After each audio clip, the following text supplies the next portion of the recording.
Ethereum is protected by more than $100 billion, or what we call stake. People lock up the Ether to have the right to verify transactions and earn a 2 to 3% reward annually if you do it correctly. If you act maliciously, Ethereum takes this money away. This is the fundamental principle of proof of stake. Thus, the more money at stake, the more secure the network. But 2 to 3% is not a lot. And all that money is just used to secure one network? So some very smart researchers came up with a simple idea. What if the same stake can be used to secure multiple networks at once, therefore allowing users to earn more yield on the same amount of money while allowing new networks to get better security? This led to the creation of restaking platforms like EigenLayer, which provides security to dozens of other networks with billions in distributed stake. Now this sounds genius, right? It's just one catch. Stakers can misbehave across multiple networks while only losing their stake once. Imagine a bad tenant using the same security deposit across 5 apartments. They could trash all 5, but only lose their stake once. While sharing stake and security brings real benefits, it also creates interconnected risks between what was once independent systems. EigenLayer has come up with real ways to reduce this risk, but it may not be enough. A paper by Professor Ittay and his former PhD student Roy from the Technion presented a very interesting solution to this problem called elastic restaking. When one network gets slashed in this world, other network can use the remaining stake to secure itself. While security decreases overall, it never goes to zero. It's the optimal balance between sharing security while reducing interconnected risk. And here's the twist. They were able to prove mathematically that restaking, when done right, can actually increase Ethereum's overall security, not weaken it. I got to talk to Roy and Ittay about how elastic restaking works in real life and the key design trade-offs. We look at the surprising result that restaking actually makes Ethereum more secure, why it's theoretically hard to prove this security, and how they got around it. We're joined by Soubhik, General Manager and Research Lead at Eigen Labs, who helped us decipher the complexity of this research.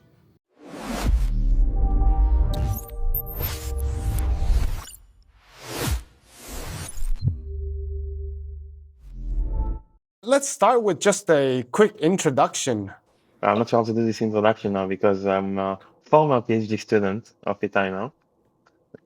Recently defended my thesis. I've been mostly working on selfish mining analysis, but more generally, what I'm interested in is blockchain security from the perspective of incentive-based attacks. Most of our work has been on selfish mining, but this also applies to other decentralized systems. And I've been really fascinated with restaking recently. I think this started 1.5 years ago. That's when I work on elastic restaking came. Yeah, and Ittay, please. So, Ittay Eyal, I'm an associate professor at the Technion. My background is in distributed systems, and in 2013 I started my postdoc and switched from distributed to decentralized. This journey started with Emin Gonsirer in the selfish mining work, Bitcoin MG, which showed that it's possible to do high bandwidth blockchain. That was the fastest blockchain at the time. And then a series of works about incentives in blockchain and how to secure these decentralized systems. And then at the Technion, my group deals mostly with decentralized systems and security and performance. Currently, one of the horizons we're exploring is how to put AI on blockchains, again using incentives and keeping everything open and decentralized. I must say, add one thing, which Ittay just said, like it's nothing, but that selfish mining paper, it's still one of my top 10 favorite papers in blockchain. And the first when I entered blockchain, there were like Bitcoin paper, you have the selfish mining paper, and there are like couple of two, three more papers, and it still remains the best. Like I'd recommend anyone, any researcher out there, please read that paper. Super good. It's a classic. Awesome. And because there's so much to talk about, I think there's such a long history. I think maybe what would be good is just to start off with a little bit of like the motivation of the paper and what was the thought behind it. I think risk-taking is a pretty new technology, and I think there's a lot of potential here to increase capital efficiency, bring security to places where it was hard to get. So because of this potential, I think this merits some more analysis into what it can do, how can we do it as best as possible, and also to understand like these existing systems. I came as a researcher, I saw there's already a very large system, EigenLayer, which is operating and already securing, I don't know, billions of dollars. And I think it's important to also understand how it works and how secure it is. So digging deeper a little bit on that. So there have been few other papers on the analysis of security of restaking. So what shortcoming did you see on those earlier papers that you feel like were not covered, were not sufficient enough to like justify why this network should be safe? Like what were those shortcomings? Maybe going over that will help us, help our listeners and us also in understanding that. To my understanding, when I started working on this, EigenLayer had no risk-taking limit. So you can basically just subscribe to as many services as you want. And I think it was perhaps not as secure as it could have been. I mean, there was no slashing at the time, so you can't really say anything because it was still in pretty early stages at that point. But it seemed that if you allow too much risk-taking, it could be a problem. I think Soubhik may agree with me that EigenLayer has changed its course a little, perhaps because of this, right? So I think that was one thing. And on the other hand, the paper that motivated me to start digging deeper is the paper by Rongxin, the robust risk-taking networks, introduced a very formal model with a clear objective of what we can try to achieve, what security means there. And I had a big disagreement with their notion of security. And I thought that it doesn't fully capture what we are trying to achieve with risk-taking. Maybe to explain it a little bit better, the main question that they try to answer is what happens if there is for some reason, some stake is lost. Will the network remain secure or not? But the problem is that this event of stake loss, it's probably correlated. It's not just any stake in the system. It's probably associated with a specific service. If there is a problem with a specific service, a lot of stake can be lost. And this was not captured well, I think. So, okay, I think Roy was mentioning the modeling and all these things. So maybe it's a right place to get into. How do you, in your paper, how do you model the cryptoeconomic security game? Like every paper, almost every security paper has a model of the system that they are analyzing. In your paper, how do you do that? Like I saw that in the paper you mentioned three types of cryptoeconomic security game, one building on the top of another. Can you go over that? Like why do you need three types of cryptoeconomic security game, and what are you adding at each level? So in the very basic question, if we're asking whether a network is secure or not. So we have a network, we have a bunch of validators and services, and they are linked, meaning that some validators have their stake and they secure some subset of the services. So given this network, we're asking the question, is this network secure or not? And this is not new to our model. We just formalized it in a more game theoretic way. But basically, we're asking, is there some subset of validators that will profit from attacking the services that they're supposed to secure? So they would lose the stake that they have, but they would get the benefits of the attack. And we just assume we have given parameters of how much you can extract from each service. For example, if this is an oracle and you manage to change its price, you could profit from trading or prediction market or somehow. And in this model, like, can the validators try to attack multiple services, or is just a single service they can attack? Like how is that captured? Yeah, so we allow them to any subset of validators can attack any subset of services. Okay. So as long as they have enough stake to control each of the services, they pass some threshold of enough stake that they can attack them. So this is one condition. And the second condition is that they would get more than what they would lose. So if these two conditions hold, then we have a problem, and the network is not secure. So this is the first question that we're asking. Now, let's say we do have a network which is secure. But even if it's secure, it could be fragile. It could be that you will not profit from attacking, or the validators will not profit, but they could lose very little. And let's say we're securing $1 million, or sorry, $1 billion, and it only costs us 1.1 billion. So I would say it's not really secure, right? It's a little fragile. And we want to quantify that by asking how much extra stake we have. And the way we do that is we assume we have an adversary. He has some extra budget, and he's just willing to use that budget to attack the system. So he kind of joins forces with some subset of validators. They will attack the system for him. They will get the prize. They will lose the stake, but they will get reimbursed, at least partially, by the adversary.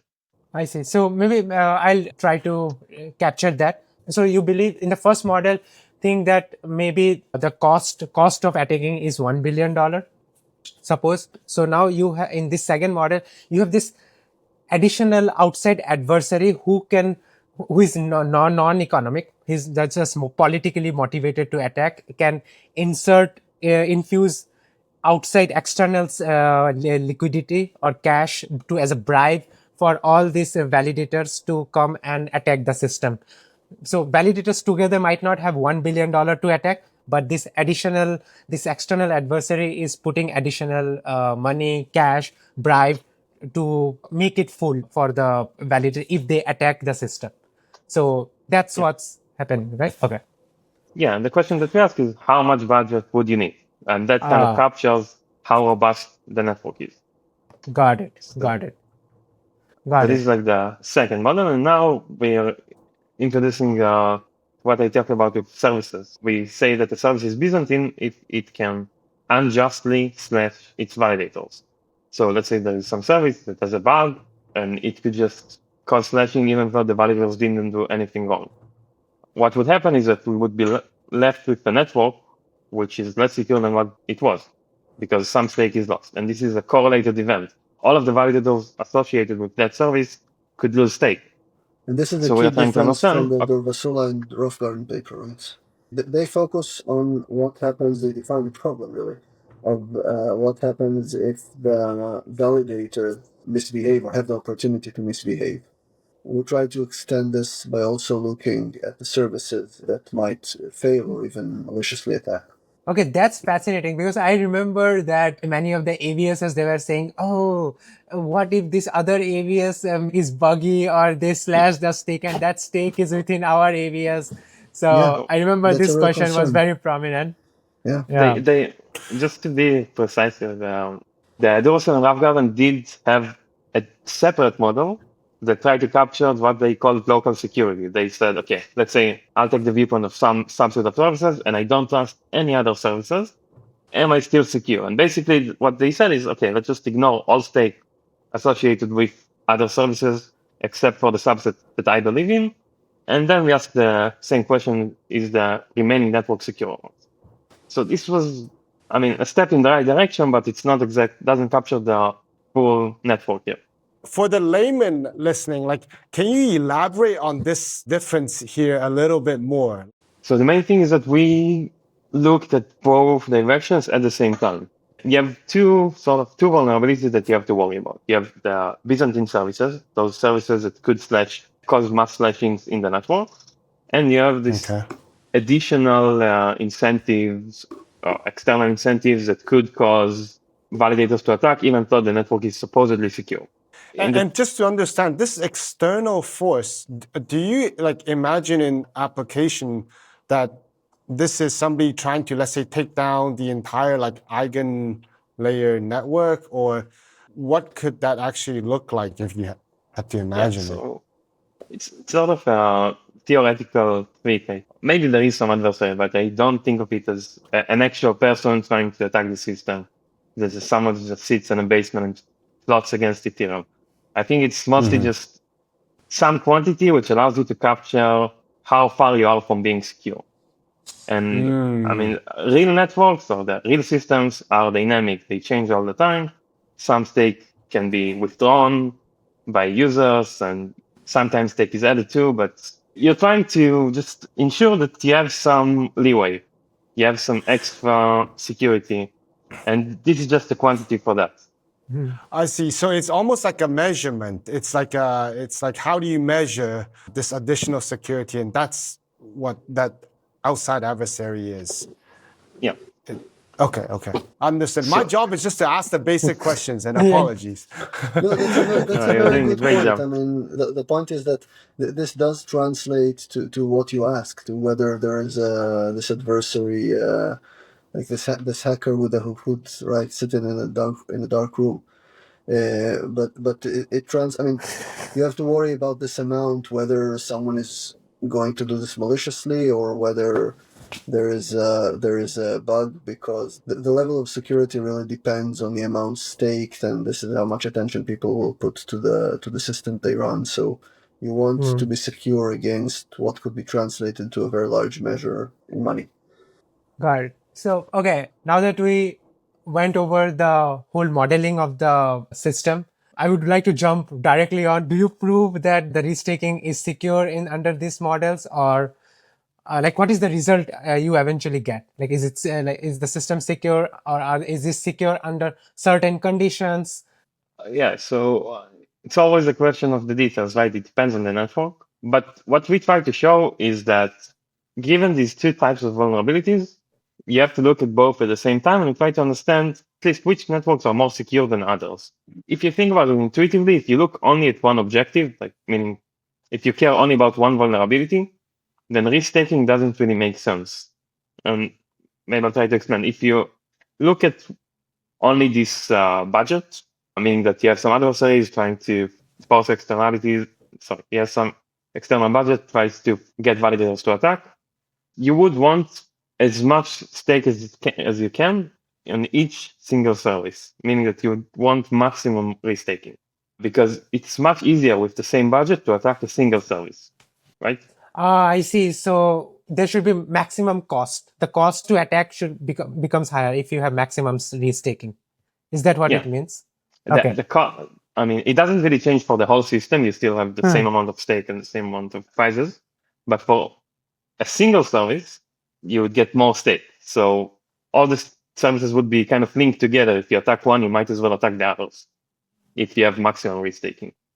So in this case, are you having the validators use the same stake to opt into multiple services? Yes, in this example, you have maximum restaking, meaning that, let's say, just each validator secures all of the services. Got it. So if you have $100, you are opting into say 10 services at the same time. It's not like you are dividing your $100 into $10 each and putting $10 in service one, another $10, but it's more like $100 in all the services altogether. So yeah, that's the mode. So kind of if you look only at this objective, you get that you would want maximum restaking. And if you look at the other objective, what happens if you have Byzantine services? Then if you take the previous example, even a single Byzantine service could take the entire network down, right? If everybody stakes to that service, then the network is lost. And what at least the Dorsal and Garden found that if you don't trust other services at all, you just need to ignore the stake that you get. So it gives you no incentive to restake here, right? So you wouldn't care if you wouldn't want your validators to have the same stake for you and for another service. So if you care only about that objective, you do not want any restaking at all. And I see. So in that case, you are basically an isolated service. So if I'm a service, I just want my own $10. This $10 should not be in other services, and I should only count that $10. That's what it is. Exactly. And what we try to show is that if you look at both objectives at the same time, it's really important to balance how much restaking you have, meaning that how many times you reuse the stake. because you don't want too much, you don't want too little. And we just try to get some example that shows this sort of thing. That's, I think, 50% of what we try to do in the paper after defining the correct objectives, in my opinion. Maybe I'll go over the two extreme pictures, try to recapture how you guys are doing it. So two extremes. First extreme is you have a validator who has $100 as a stake and you have 10 services. This validator puts that $100 into all the services. Like $100 in the first service, reuse that $100 again for service 2, reuse that $100 for service 3, Yeah. That's it. It's complete reusing. The second extreme is where this staker is not allowed to reuse at all. So this staker has to divide, suppose it divides this $100 into $10, buckets of $10, and it puts the first $10 into service 1, second $10 into service 2, In this second extreme, it is basically the services are very crazy about security. They want their stake to be completely isolated from the slashing or security, any vulnerability in other services. So these are the two extremes. Both extremes are about security. I mean, in the second case where essentially there's no restaking, not essentially, there's no restaking. Yes. So every stake goes, every ETH, let's say, goes to exactly one service. Then there is no restaking, and you're not vulnerable to anything that happens on other services. So you're very secure in that sense. But at the same time, you're not secured by a large amount of stake. And in the first, you are partitioning the stake. So you get only small piece. So the attacker needs to only compromise a smaller amount of stake in order to attack you. And in the first case, where every stake is used in every service, then if anything happens to any other service, you're doomed like everybody. But if all the other services are okay, then the attacker would need a very large amount of money because you have all the stake in the system also secure your service. So can I just understand then? There's like a trade-off almost. In the first case, it's saying that, hey, if you put all the stake into every one of these, it takes more to attack them, but the trade-off is that if any one of them is attacked or it goes down, then it kind of, because everyone's interconnected in some ways. In the second case, it takes less to attack each because there's less stake protecting each. But on the other side, they're not as interconnected, or they're not interconnected at all. Right. Precisely. Okay. And in your paper, you are trying to be in the convex combination of these two extremes. Yeah. Exactly. I see. Okay. And more than that, there is the new approach of the elastic restaking that allows you to go above and beyond. Okay, what is that? What do you mean by elastic? What is elastic here? I'd like to understand that part. Like if slashing happens, does something change in the system? Like if I have to stake in this elastic network, what does it mean staking? Can you go over that?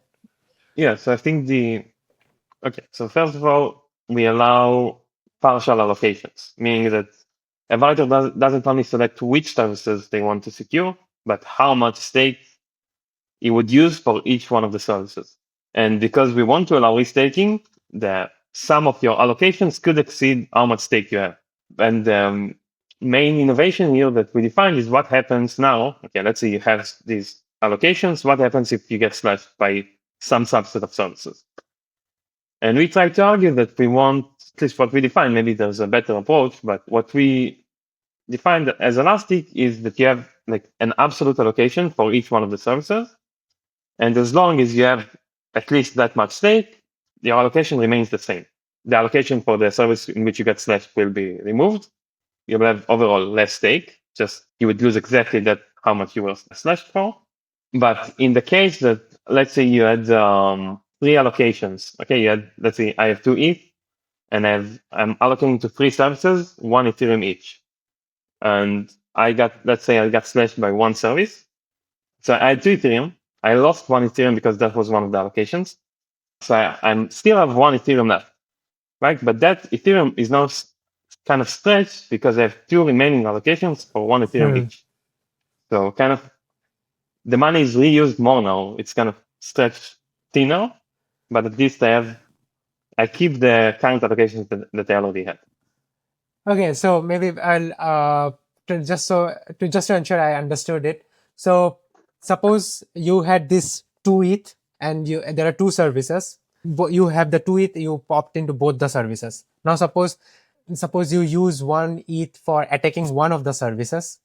Now what happens? Like, is there a readjustment happening? Now there's a remaining 1 ETH. Does that get split off across both the services? Is that what's happening?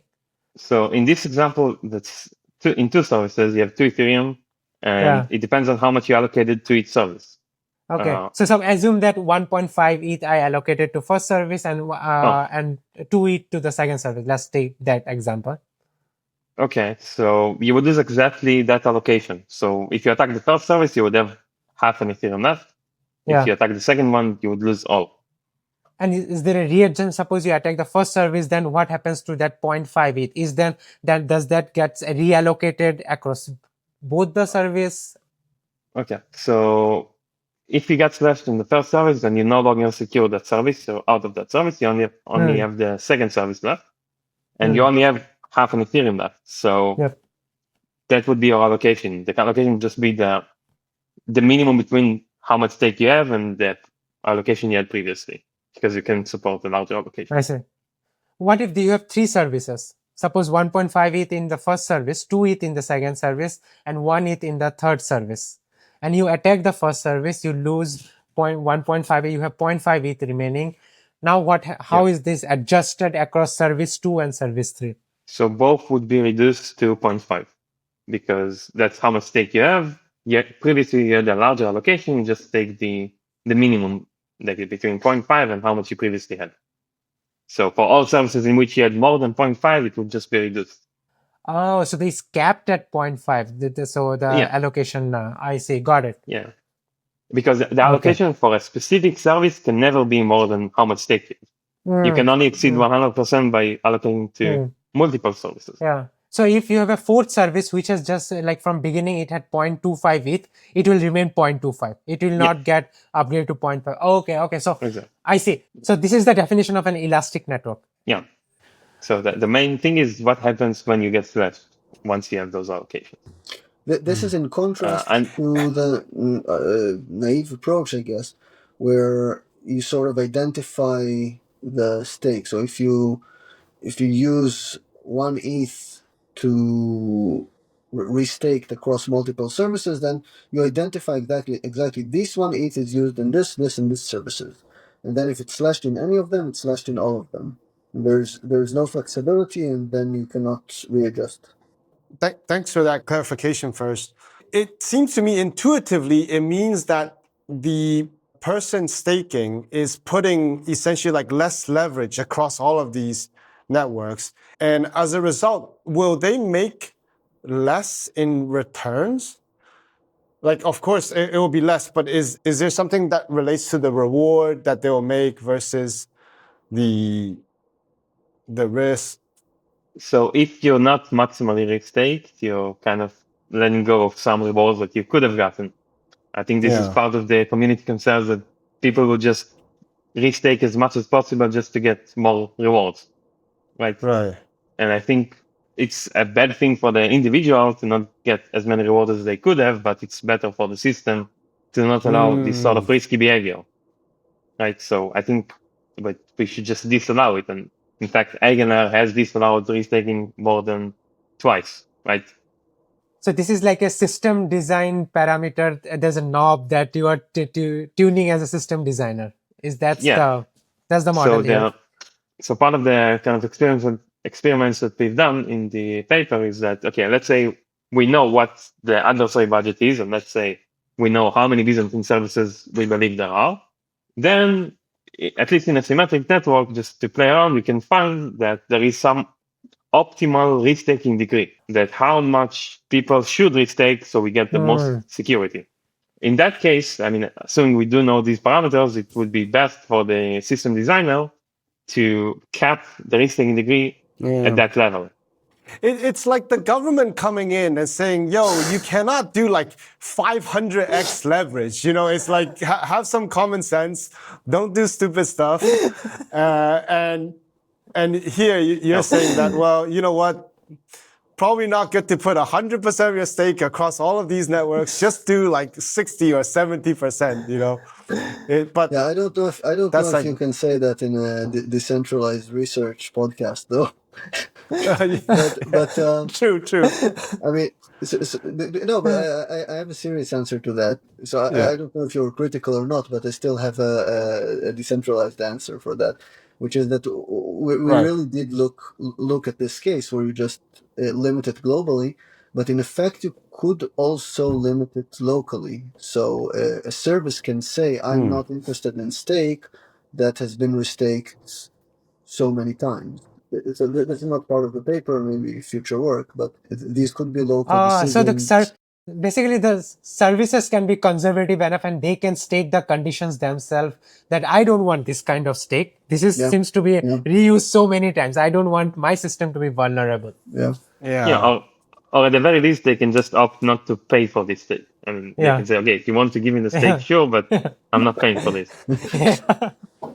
Probably, good luck staking, huh? Or something proportional. I mean, if you're leveraged that much, then it's only worth to me much less that you're pitching in. So, okay, in your paper on the security conditions, in the beginning it written that to even prove that a restaking network is secure, it's coNP-Complete, and finding any attacks, profitable attacks, is NP-Complete. So, which was like very striking to me, like, oh my god, so then how are you going to prove if the system is secure or not? Can you guys go over that? Maybe for our audience also explain what does NP-Complete, coNP-Complete means, and maybe go from there, because the implications look like really scary. And as like a non-researcher, I feel like whenever I see like MP or NP-Complete, I'm like, okay, this is a big deal. I don't exactly know what, but I know it's a big deal. I mean, I can talk about NP-Completeness for probably more than what we've been talking so far.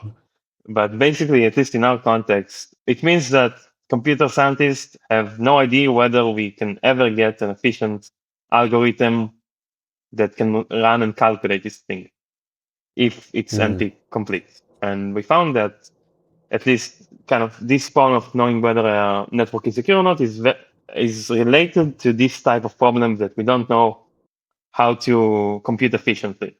So if we try to do it, we can maybe do it for very small cases. If we have up to hopefully up to 10 validators and services, maybe this can be optimized a little further, at least from my experience. But up to that much, if you want to know more than that, you will probably have to run an algorithm which will take more than our lifetime, probably, to calculate this.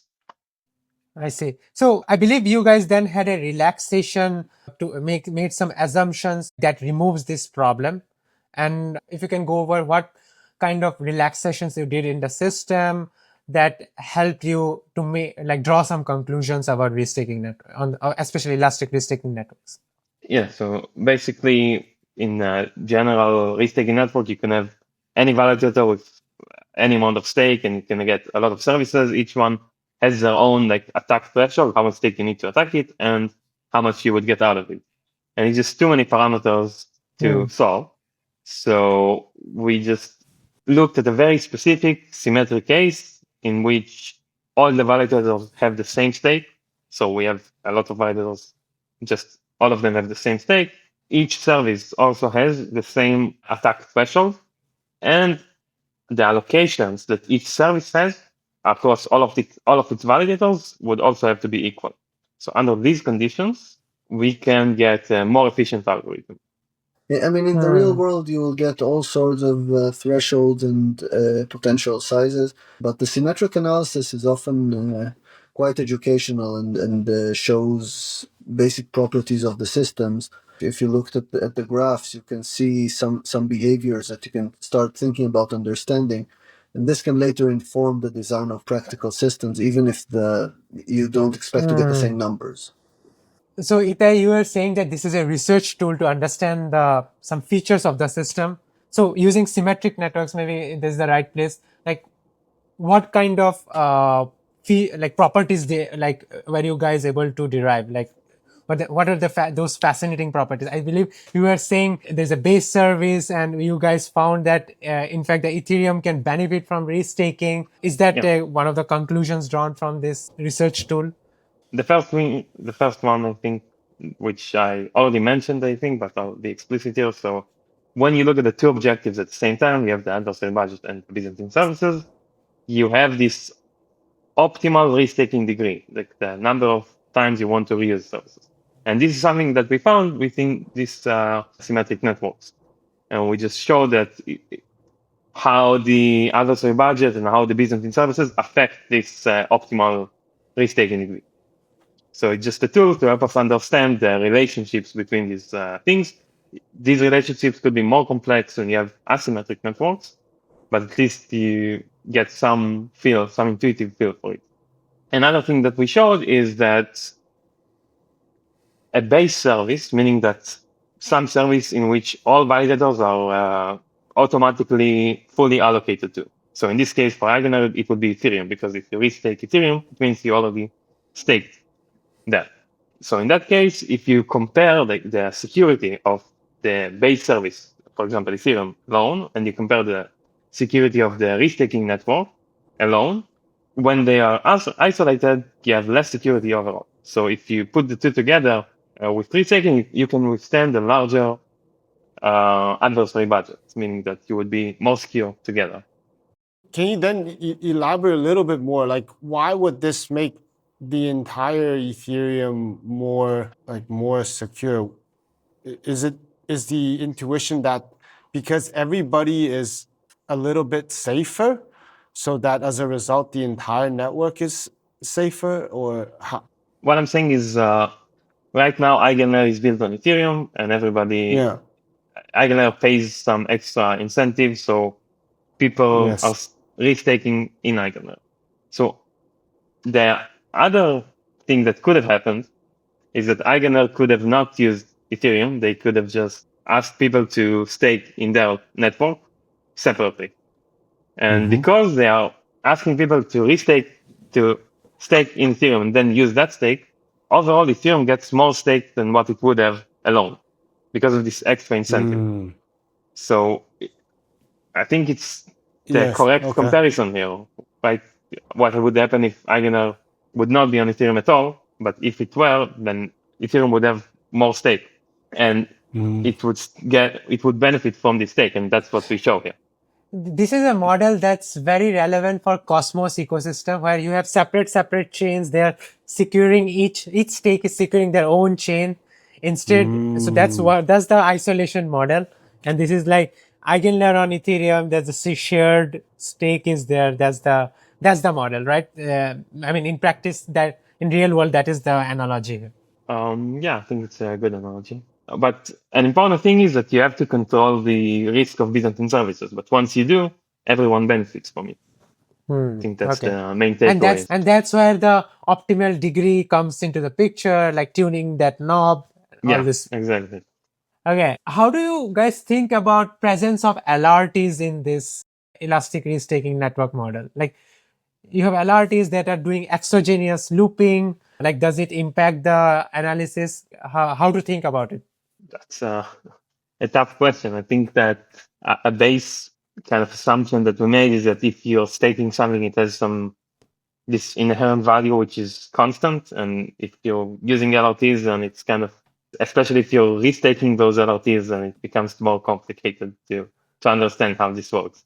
Can you leverage LRTs today? Yeah. So LRTs, these are basically when you restake into the EigenLayer, for example, with ETH or STEET or something like that, they issue back wrapper tokens on top of that you can use for DeFi yields. Like, there are a bunch of DeFi Pro or Aave, put in Aave where you land it, they get more ETH, loop into ETH, EigenLayer again. This looping system is there, and that impacts the security of the system. For sure. Yeah, I have no idea what would happen. Yeah. So Yeah. yeah. That's a whole new paper. So I think it has because it changes Yeah. the incentives there. Right? Yep. It would Yeah. It at compounds, least yeah. Yeah, it would cost you compounds. less to attack in this case. But at least if you have an LRT, then it's not the owner of the LRT who can attack, but it's the operator that can attack. So it's kind of at least Yeah. safer from that viewpoint.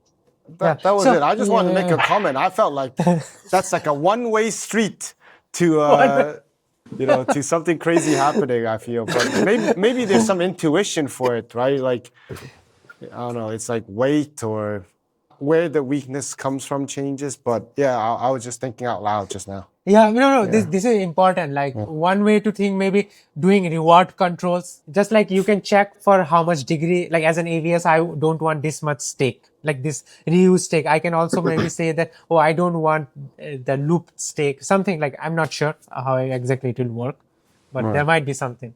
And in case of slashing, then the effect would create shockwaves that are different. Yeah, I have no idea what the impact would be. EigenLayer also had something called unique staking model.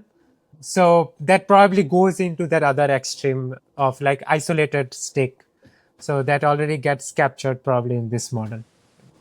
Yeah, but because Eigen has this is built on Ethereum, at least that stake is reused up to twice. Oh, yeah, Right? that's true. So Oh, it's kind that's of true. That's true.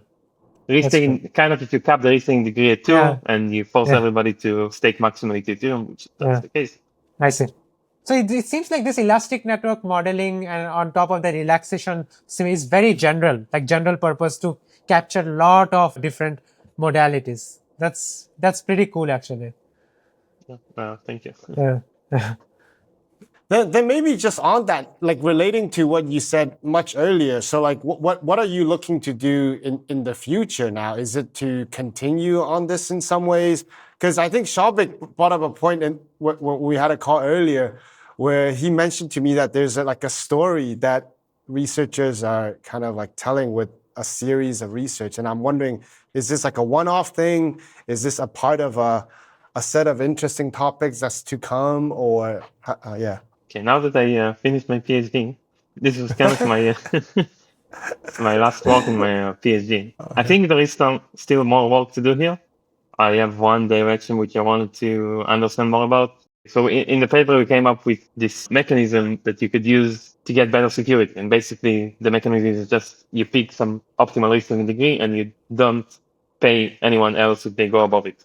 But I think this solution is not great. I mean, yeah, you have to be the system designer. You would have to choose like this number, and you would enforce it on all services. And I think different services can choose the different levels of risk that they would want. So just thinking of this mechanism, which is more decentralized around each Yes. service to pick their risk-taking degree, has a lot of potential.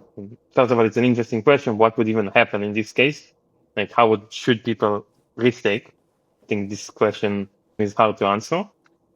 That's definitely interesting because now you're giving the responsibility out into each service. So they have to make some additional decision in this case. And I don't know if Soubhik, you have some thoughts about that. Like, how would that even be implemented? And is it like, does that mean the services have to be smarter now? They have more work to do, right? They're like, okay, how do I have to check everyone else? Yeah. So it seems like you probably can't write all these smarter mechanisms within smart contract. If that is the case, then probably you have to write off-chain services which are restaked by itself. It depends on what kind of decisions you want to take in this new allocation mechanism. What kind of computer is it? Too much to be written in a one block space? It depends on that. At least I learned a lot. Rongxin, what do you think? Oh, geez. I can show you. Like, I had to print these out, and I wrote like, I think I wrote more notes than the actual paper, and I got to like page like 6, and now I'm like, you know what? I don't want to kill my brain cells. It's a lot, you know? Yeah, it's incredible. Maybe this is just something I feel for like a lot of maybe the viewers that are like me, who are technical but maybe don't have a very strong research background.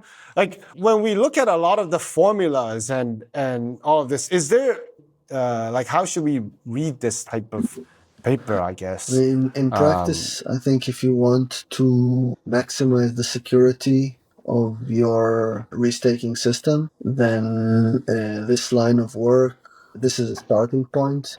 And then in practice, you'd have to see how you translate this to practical decisions, knowing that the optimum is going to be impossible for you to find in the general case.